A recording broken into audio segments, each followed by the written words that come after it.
국가기관의 대선 개입 의혹, 검찰 수사 외압 의혹 등을 놓고 여야가 서로를 향해서 대선 불복과 헌법 불복이라고 맞서며 연일 격돌하고 있습니다. 네, 이런 가운데 박근혜 대통령이 신임 검찰총장에 김진태 전 대검차장을 내정했습니다. 이와 함께 홍익대 전공기 교수, 한국정치아카데미 김만은 원장과 함께 전국 상황 짚어보도록 하겠습니다. 어서 오십시오. 네, 안녕하십니까? 네, 안녕하세요. 먼저 오늘 김진태 전 대검차장이 신임 검찰총장 내정자로 발표가 됐습니다.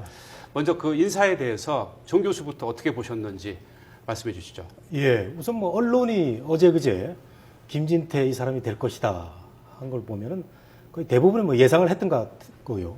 네. 수사 잘하는 검사다. 그다음에 검찰 내에 마청이다 이런 얘기를 듣고 있어서 이 검찰 조직이 위기인데 정말 잘된 인사다 이렇게 뭐 간단히 말씀드리고 싶습니다. 네. 예, 잘된 인사다 평가 주셨는데 김만은 원장님께서는 어떻게 보시나요?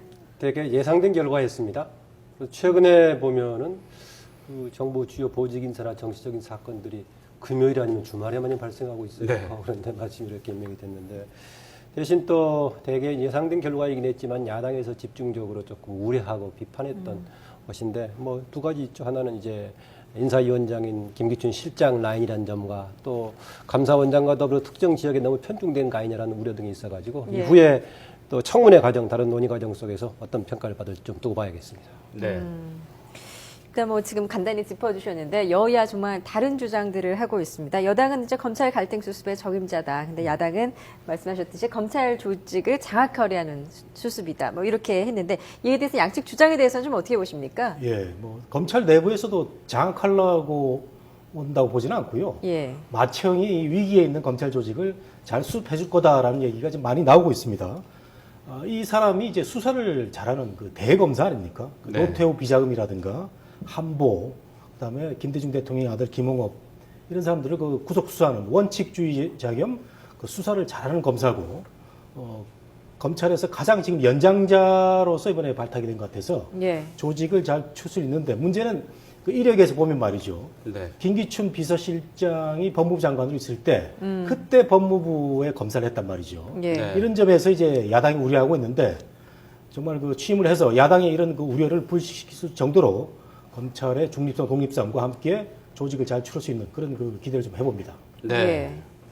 근데 야당에서는 앞서 김 원장께서 잠깐 언급을 해주셨는데 또 다른 인사를 보내서 검찰을 장악하려는 의도가 있다. 청와대에서 또 다른 대리인을 보냈다고 야당은 격렬하게 비판을 했거든요. 네. 어떻게 봐야 할까요? 그거는 이후에 이제 몇 가지 현안으로 걸려 있는 사안들을 처리 과정을 보면서 봐야 될 겁니다. 그런데 지금 여당은 검찰 갈등 수습의 적임자, 또 야당은 검찰 조직의 장악. 사실은 두 개 틀린 말이 아니고요. 야당 예. 입장에서 봤을 때 검찰 조직을 장악해서 갈등을 수습하려고 한다. 두 개를 조합하면 그렇게 되겠죠. 네. 그런데 최근에 지금 문제가 터졌던 것들이 주로 그냥 무슨 내부적으로 터진 것이 아니라 정치적인 사안하고 같이 맞물리면 터졌던 거 아닙니까?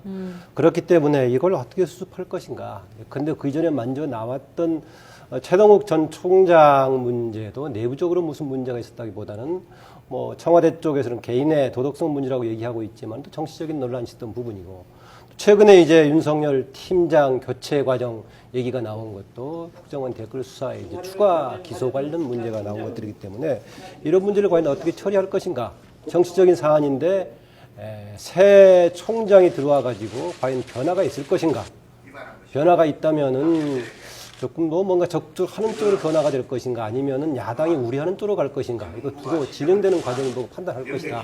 그런데 현 상황에서도 조금 야당으로서 우려할 만하다라는 겁니다. 아까 제가 초대 말씀을 드렸습니다만은 그렇지 않아도 지금 특히 공안 파트 부분에 김기춘 실장이 들어오면서 이런저런 그쪽에서 기획된 거 아니냐라는 의혹을 사고 있는데 예. 최근에 그런 연이 있는 데다가 조금 그 감사원장도 김기춘 실장하고 가까운 지역 출신에다가 마산인가 뭐 그럽니다. 여기 또 이렇게 그 지역 거제에 가까운 또 이쪽에 사천 출신이고 해가지고 예. 그것도 특정한 지역에 아주 경남 서부권에 집중돼 있어가지고 이런 문제도 뭐 지역이 중요하냐 하겠지만은 음으로 야구로 작용할 가능성이 있어서 이런 문제에 대한 조금 뭔가 설득력 있는 뭔가 해명 같은 게 필요하지 않나. 예. 저는 지역 문제에 대해서 좀 공고롭다 이런 표현을 좀 쓰고 싶은데요. 뭐 사천하고 마산이 지금 뭐 연속 그 법무부와 검찰의 존재를 많이 차지하고 있는데 뭐 하다 보니까 이제 공교롭게 이런 결과 나온 것 같은데 근데 검찰총장 후보자 4명 중에서 한 사람 뽑아야 되는데 지역을 안 배워가지고 뽑을 수는 없는 거 아닙니까? 가장 일을 잘하고 검찰 조직을 추스르는 사람을 뽑아야지 뭐 특정 지역을 배려해가지고 이쪽이 없으니까 이쪽을 한다. 이것도 사실은 문제이기 때문에 예. 인사를 하다 보니까 그렇게 하다 됐다. 보니까 이렇게 된 거죠. 네. 예. 일단 이제 오늘 뭐 민주당이 의원총회를 열었고 아까 김한길 대표 그 말씀 들어보니까 총 공세를 펼칠 태세이더라고요. 일단 다음 주 둘째 주쯤에 이제 인사청문회가 열릴 예정인데 여야의 좀 격돌이 예상이 됩니다. 어떻게 보십니까? 예, 뭐 중요하다고 봅니다. 다른 국정감사 과정은 각기 자기들의 입장을 얘기하지만 서로가 이제 맞대응하는 가운데 논의를 하기 때문에요. 김진태 총장, 제가 다른 곳에서 그런 얘기했습니다만 항상 법사위 관련 청문회 나오면은 여당에서 상당히 강공을 하는 몇 의원 중에 한 사람이 김진태 의원이 있는데 같은 동명의 총장 내정자를 두고 어떤 발언을 할지 좀 예. 주목이 되긴 합니다. 물론 이 이제 과정에서 개인적인 도덕성 문제가 이제 어떻게 혹시 새롭게 불거진 문제가 나올 것인가 기본적인 쟁점이 되겠지만은요. 현재 내부적인 갈등이라든가 총장 교체 과정이 정치적인 사안하고 맞물려 있기 때문에 특히 국정원 댓글하고 관련된 이런 수사의 방향, 공소 유지하는 방향, 또 추가로 증거가 나왔을 때 어떻게 할 것인가 이 자세에 대해서 조금 야당이 집중적으로 물어볼 거고 거기에 대해서 어느 정도 신뢰감을 줄 것인가 이게 좀 변수가 될 것 같습니다. 네. 검찰 수사팀에 이 윤석열 여주지청장 이 국감장에서의 발언 또 이 문재인 후보의 이 불공정 발언으로 여야 대치가 더 격렬해지고 있습니다. 새누리당은 앞서도 이제 전해드렸듯이 대선 불복, 민주당에서는 헌법 불복이라고 이제 상대방을 향해서 그야말로 뭐 한치 물러섬 없이 이 대치하고 있는데 이 여야의 지금 이 꼬인 정국 이거 어떻게 풀어야 되나요? 또 그 여야의 이런 이 상반된 주장 네. 어떻게 바라봐야 하겠습니까? 제가 보기에는 여야가 지금 풀라고 약간 그 분위기를 모색하는 것 같아요. 예. 어제 오늘 보면은 그런 느낌 보이는데 물론 이제 김한길 오늘 대표가 박근혜 대통령에게 사과를 요구를 했습니다만은 그 내면을 보면 그 대선 불복의 움직임에서는 또 한 수 접어주는 듯한 느낌이 있고 새누리당도 이런 분위기가 보여서 이 대선 불복 프레임으로 가다 보면 이제 끝없는 정쟁으로 이어질 가능성이 있고 또 국민들의 정치 불선이 계속 이어지니까 이건 조금 분위기가 찾아들면서 새롭게 뭔가 전개될 것 같은데 제 생각에는 오늘 그 김한길 대표가 이걸 잘 한 것 같아요. 하면서 박근혜 대통령이 뭐 유감이 됐든 어느 정도의 원론적인 얘기를 한 번쯤은 해주고 나중에 재판이 나왔을 때 얘기를 하면은 잘 풀어갈 수 있지 않을까 하는데 아직은 네. 청와대의 입장이 강경하고 또 새누리당이 청와대의 어떤 입장을 끌어내지 못하는 걸 봐서는 아직은 좀 답답한 상황이지만 분위기는 좀 반전될 수도 있을 것이다라고 좀 조심스럽게 한번 점을 쳐봅니다. 김 원장께서는 어떻게 보고 계십니까? 그 대선 불복이란 말하고 헌법 불복이란 말이 서로 대칭 개념은 아닙니다. 대선 불복은 만약에 대선 과정에 문제가 있었으면 불복 상황이 생길 수가 있지만 헌법 불복은 어떤 상황에서도 있어서는 안 되는 그런 사안이기 때문에 예. 근데 두 개가 다 적합한 말은 아닌 것 같습니다. 언제 야당에서 대선 불복이라고 한다면은 박근혜 대통령을 대통령으로 인정하지 않는 거 아니겠습니까? 그런데 오히려 지금 야당에서는 대통령으로서의 제 역할을 좀 적극적으로 해달라라고 주문하고 있기 때문에 대선 불복이라는 말이 성립이 안 되는 거고 또 예. 헌법 관련 불복을 얘기할 때는 이제 군인의 정치적인 중립, 공무원의 정치적인 중립 헌법 5조 7조를 갖고 얘기하고 있는 것 같은데 네. 그 사안에 대해서 뭔가 여당이 국회의 한 주체로서 적극적인 역할을 해주지를 못하고 있다는 점 되지만은 그 불복의 자체 당사자가 여당은 아니기 때문에요. 네. 그 점에서는 저는 조금 여당이 지금 좀 적극적인 역할이 필요하지 않는 것인가. 박근혜 대통령에도 최근의 사안에 대한 뭐 침묵이 문제가 있긴 하지만은 예. 여당이 오히려 나서서 이런 문제들을 적극적으로 해결하기를 원한다면은 네. 국민들도 공감을 하면 바람직할 건데 예. 왜 막으면은 마치 여당이 도움이 되는 것처럼 그런 행동을 하고 있는 것인가. 이게 좀 답답하고 아쉽기도 합니다. 예, 그러니까 여당이 좀 더 적극적인 역할을 해야 된다. 이게 이제 김만은 원장님의 의견이신데 어떻게 보십니까? 지금 여권에서도 상당히 난국을 돌파하기가 좀 쉽지는 않은 상황인데요. 어떻게 나와야 된다고 보십니까? 예, 저도 뭐 김 원장님 말씀에 동감하고요. 제가 조금 전에도 말씀드렸다시피 새누리의 어떤 그 역할이 필요한데 청와대와의 어떤 조율 속에서 대야 관계를 모색하는 게 필요한데요. 저는 민주당한테도 얘기 좀 하고 싶습니다. 대선 불복 프레임으로 가면은 결국은 그 여당의 그 전략에 말려드는 거거든요. 그렇기 때문에 대선 불복 프레임은 정동영 의원 같은 사람이 잘 지적을 했습니다. 예. 문재인 의원이 앞장서기 할 게 아니고 조금 기다려봐라 하는 주문을 했거든요. 네. 그런 점에서는 민주당이 그 대선 불복 프레임으로 가면 안 되고요. 지난 대선 때도 박정희 노무현 이 두 프레임으로 가가지고 민주당이 얼마나 고생을 했습니까? 네. 이런 점에서는 대선 불복보다는 대통령의 사과나 어떤 그 입장 표명을 이끌어내는 그런 전략 이걸 하면서 계속 국회 내에서의 정책 그 경쟁 이런 걸로 나가야 되겠죠. 예. 약간 좀 부가 말씀드리자면 제가 새누리당 역할하고 관련해서 국정원 댓글 관련 문제라든가 그다음 국군 사이버 사령부 문제에 대해서 문제가 있으면은 잘 파헤쳐서 이것이 재발되지 않도록 하는 방향으로 해야 되는데 마치 이것을 건드리면은 건드리지 않아야 될 성역인 것처럼 이렇게 가로막고 나서기 때문에 오히려 국민적인 의혹을 키우고 있어서 저는 대통령과 여당에도 도움이 되지 않는다는 얘기고요. 네. 야당 쪽에서는 지금 박근혜 대통령 사과하고 관련해 가지고는 과거에 대한 사과보다는 지금 국가 안보를 담당하는 핵심 기구들이 지금 정치적인 논란이 되고 있는 이런 상황, 또 다른 몇 가지 기구들이 이념적인 편향성 논란이 되고 있는 이런 상황에 대해서는 국정의 최고 책임자인 대통령이 일정하게 뭔가 역할에서 정리해줄 이런 차원에서 문제를 제기하는 게 맞다 또 그렇게 봅니다. 네. 그렇다면 지금 여당 내부에서도 사실 이 국정원 대선 관련 뭐 여러 가지 이 국가기관이 대선 개입에 의혹했다는 이러한 사건과 관련해서 뭔가 좀 책임 있는 발언을 하고 넘어가는 게 오히려 꼬인 것을 푸는 실마리가 될 터인데 오히려 청와대가 너무 반응을 안 내놓고 있다 보니까 정몽준 의원 같은 경우에 오히려 지금 더 문제를 키우고 있다 이런 발언을 하지 않았습니까? 언제쯤 어떤 방식으로 이 청와대에서 반응을 내놓는 게 바람직하다고 보십니까? 글쎄, 그 청와대에서 입장 표명을 하지 않는 거에 대해서 저도 참 답답한데요. 오늘 대통령이 이제 시구를 했지 않습니까? 야구장에서. 네. 예. 그 깜짝 시구를 시구를 한 것도 참 국민들한테 좋았는데 예.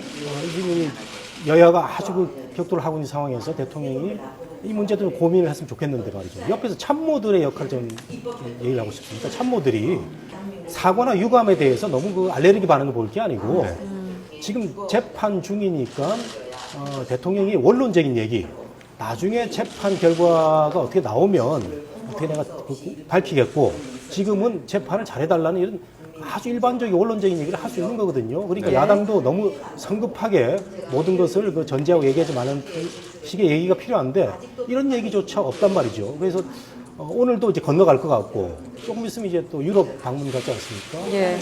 제가 보기에는 적어도 한 일주일 이상 더 넘어갈 것 같은 느낌이 들어서 예. 자칫 그 타이밍을 놓칠 수도 있다.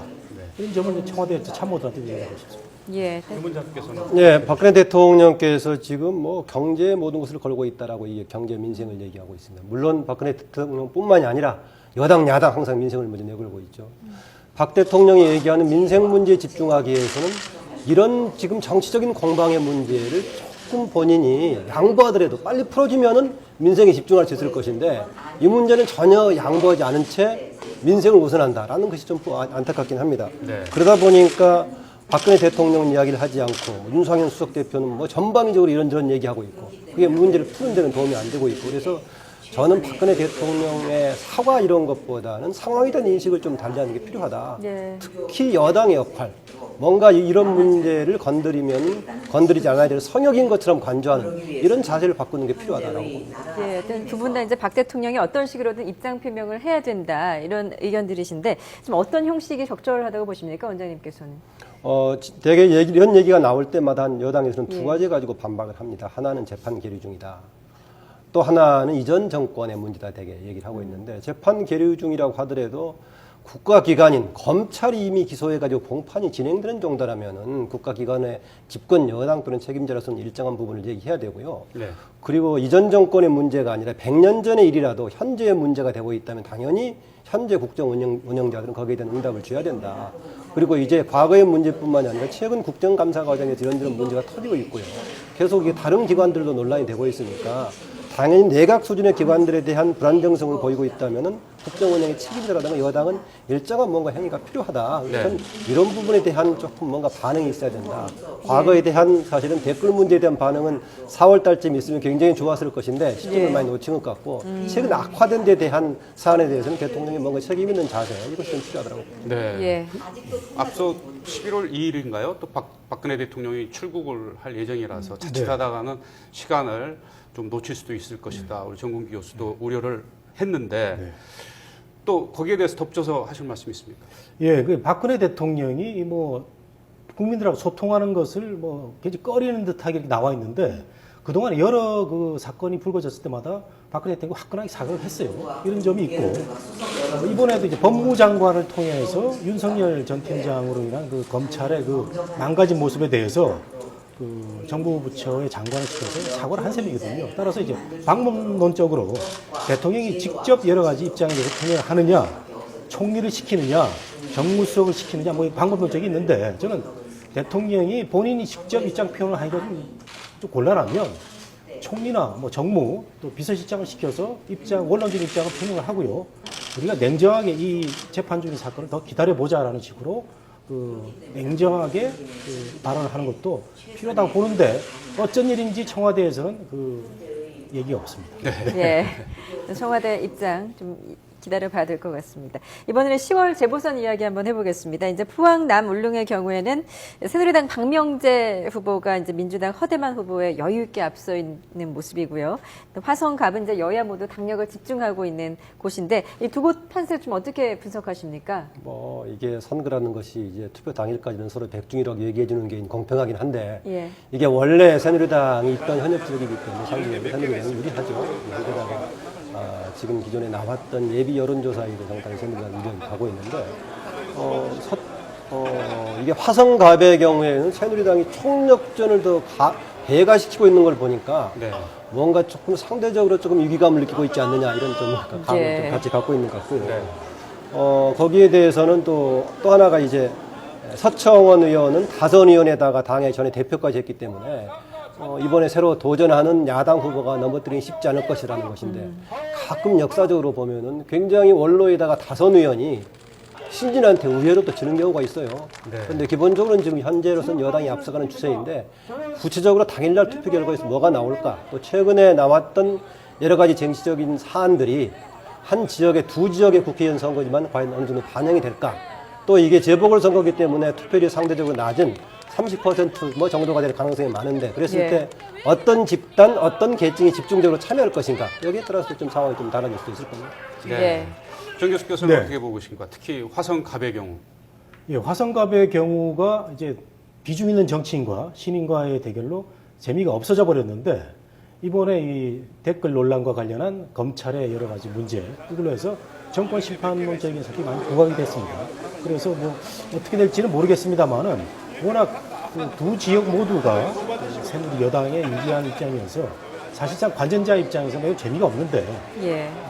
민주당이 마지막 남은 기간 동안에 총력을 좀 기울여가지고 박빙의 구도 속에서 이 선거는 역시 그 박빙 속에서 관전자들이 재밌는 거 아닙니까? 이런 점이 있고요. 그다음에 포항 같은 경우는 말이죠.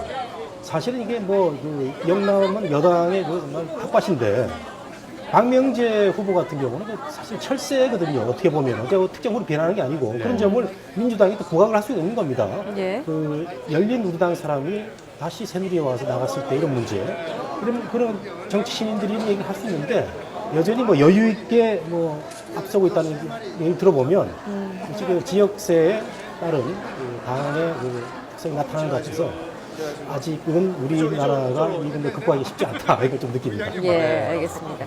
또 이제 올 하반기 전국의 외부 변수를 꼽으라면 아무래도 대북 문제일 텐데 요즘 이제 네. 북한이 좀 유화 제스처를 취하고 있는 것 같습니다. 얼마 전에 이제 월북자 6명을 돌려보냈고 또 이제 국회 그 외통위원들 개성공단 시찰까지 허용을 했는데 이 대북 변수가 그 마지막 하반기 전국에 미치는 영향 좀 마지막으로 네. 언급해 주시죠. 당사자인 북한은 조금 그렇게 보이기도 하죠. 주호명철 의원은 이제 당신은 빠지라라고 이제 해서 하나 네. 빠지긴 했지만은요. 그런데 저는 이게 좀 간단치 않을 거라고 봅니다. 그동안에 박근혜 대통령에 대한 그 국정 수행 지지도가 높은 중요한 배경으로 되게 대북 문제를 얘기했지 않습니까? 그 배경에는 저는 그동안에 미중 간의 상당히 우리의 방향으로 유리하게 만드는 그런 경향이 있었는데 최근에 와서는 이른바 한미일 체제 공조를 강화를 얘기하고 MB 체제가 등장하면서 우리의 입장이 애매해졌단 말이죠. 네. 한미를 가려면 일본과도 굉장히 가까워져야 되는데 일본은 지금 집단 자위권 문제가 들고 나오고 있고 박근혜 대통령은 아직까지 아베 총리에 대해서는 쌀쌀한 눈을 보이고 있는 상황이고 네. 자칫 잘못하면은 지금 우리한테 유리한 지원군이 됐던 중국의 문제도 애매하게 돼 있어가지고 전반기 때는 미중 관계가 우리의 대북 문제를 푸는데 긍정적으로 작용했다면은 오히려 지금 약간 신냉전 분위기까지 풍기고 있는 동북아 정세 속에서 과연 우리가 어떻게 뚫고 나갈 것인가. 특히 미국이 지금 한미일 공조를 강화하려고 하는데 이랬을 때 문제 해결 실마리를 두지 않고 있는 일본에 대해서 우리 정부가 어떤 자세로 같이 가려고 할 것인가 어려움이 있어가지고 저는 이 전반기 대비 후반기가 지금 쉽지 않은 대북 문제가 쟁점이 될 것이다라고 보고 있습니다. 네. 예. 정 교수께서는 어떻게 전망하십니까? 한반도 신뢰 프로세스를 하자고 그래서 뭐 남북관계 잘 될 줄 알았는데 지금 집권 1년 차인데 굉장히 힘든 상태거든요.